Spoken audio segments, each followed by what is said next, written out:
പള്ളിയൊക്കെ വളരെ നന്നായിട്ടുണ്ട്. ഞാൻ ആദ്യമായിട്ടാണ് ഈ പള്ളിയിലേക്ക് വരുന്നത്. പുതിയ പള്ളിയൊക്കെ പണിതിട്ട് എന്താ ഒരു ചന്തം, ഗംഭീരാക്കിയിട്ടുണ്ട് നിങ്ങളെല്ലാം. ഞാൻ കേട്ടത് നിങ്ങളുടെയൊക്കെ അധ്വാനമാണെന്നാണ് ഞാൻ മനസ്സിലാക്കിയത്. നിങ്ങളുടെ വിയർപ്പ് ഇതിലുണ്ടോ? വേർത്തണ്ട ഉണ്ടാ? അതാണ് ഒരു മണം. അല്ല, നല്ല മണ്ണാണ്. നിങ്ങളുടെ വിയർപ്പിൻ്റെ ഒരു മണം എൻ്റെ അടുത്തേക്ക് ഇങ്ങനെ വരുന്നുണ്ട്.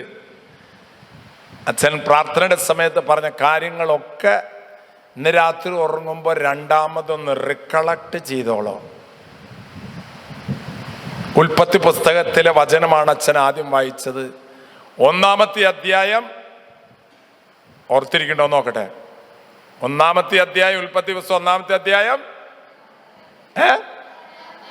ഏതാ വാക്യം? എനിക്ക് വയ്യ. ഈ പിള്ളേരൊക്കെ കംപ്ലീറ്റ് ബൈഹാർട്ട് പഠിക്കണ പിള്ളേരാ. 1-ാം അധ്യായം 2-ാം വാക്യം. കർത്താവിൻ്റെ ചൈതന്യം വെള്ളത്തിനു മേൽ ചലിച്ചു കൊണ്ടിരുന്നു. മാതാപിതാക്കളെ, നമ്മളെല്ലാം യോഹന്നാന്റെ സുവിശേഷത്തിൽ നമ്മൾ വായിക്കും, നീയല്ല എന്നെ തിരഞ്ഞെടുത്തത്, പിന്നാരാ?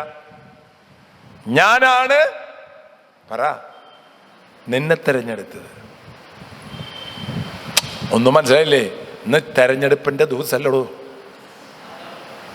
അല്ലേ? കുത്തിയ അതല്ലേ പറഞ്ഞത്. നമുക്ക് ഇവിടെയുള്ള ആൾക്കാരെ തിരഞ്ഞെടുക്കാൻ പറ്റുള്ളൂ. പക്ഷേ നമുക്ക് ഇവിടെ തിരഞ്ഞെടുക്കാം. പക്ഷേ നീയല്ല കർത്താവിനെ തിരഞ്ഞെടുത്തത്, കർത്താവാണ് അവർക്ക് പറ എന്നെ തിരഞ്ഞെടുത്തത്. അതെങ്ങനെയാ എന്നെ തിരഞ്ഞെടുക്കണേ? അന്ന് വോട്ടിംഗ് മെഷീൻ ഒന്നുമില്ല. എടോ മനുഷ്യ, കർത്താവാണ് നിന്നെ തിരഞ്ഞെടുത്തത്. നിന്റെ അപ്പന്റെ 10-30 ദശലക്ഷം ബീജങ്ങൾ നിന്റെ അമ്മയുടെ ഗർഭപാത്രത്തിലേക്ക് ചെന്നപ്പോ ഏതിനെ തിരഞ്ഞെടുക്കണം, ഏതിനെ തിരഞ്ഞെടുക്കണം, ഏതിനെ തിരഞ്ഞെടുക്കണം, അങ്ങനെ ഒരെണ്ണത്തിനെ മാത്രം അമ്മയുടെ ഗർഭപാത്രത്തിലേക്ക് തമ്പുരാൻ തിരഞ്ഞെടുത്തു. അതാണോ ഈ മരക്കസേരയിലിരിക്കണ സാധനം? അത് ശരി, മനസ്സിലായില്ലേ? ബാക്കിയുള്ളൊക്കെ പോയി. എന്തെങ്കിലും കണ്ണുറപ്പിച്ച് നോക്കണേ. സത്യല്ലേ? സത്യാണോ? ആണോ? അതാടോ. നീ പുരുഷനാകണം, നീ സ്ത്രീ ആകണമെന്ന് നിന്റെ അപ്പൻ നിശ്ചയിച്ചല്ല. ആരെ നിശ്ചയിച്ചേ? പറ. ഈശോ, ദൈവം നിശ്ചയിച്ചുകൊണ്ടാണ്. അല്ലെങ്കിൽ നീയൊക്കെ ഈ സ്ഥലത്താവും ആയില്ല. നിങ്ങളെ സ്ത്രീയാക്കി പുരുഷനാക്കിയത് അമ്മയുടെ ഇഷ്ടമനുസരിച്ചല്ല, അപ്പന്റെ ഇഷ്ടമനുസരിച്ചല്ല. അതാണ് വേദപുസ്തകത്തിൽ വായിക്കാം, മനുഷ്യന്റെ ഇച്ഛയോ ആഗ്രഹമോ അല്ല, ദൈവത്തിന്റെ ദയയാണ് എല്ലാത്തിനും അടിസ്ഥാനം. കരമുയർത്തി പറഞ്ഞ ഹല്ലേലൂയ, ഹല്ലേലൂയ, ഹല്ലേലൂയ.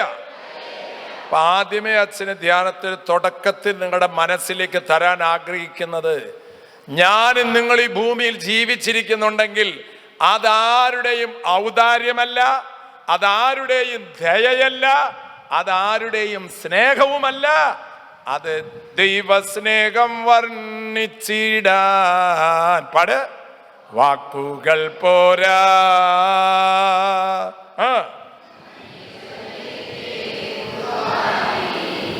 ജീവിതം പാട്ട് പാടുമ്പോ ആ പാടുന്ന ആൾക്കാര് എന്താ പാടണേന്ന് ഒരു ബോധം ഉണ്ടായിട്ട് പാടിക്കോളൂ.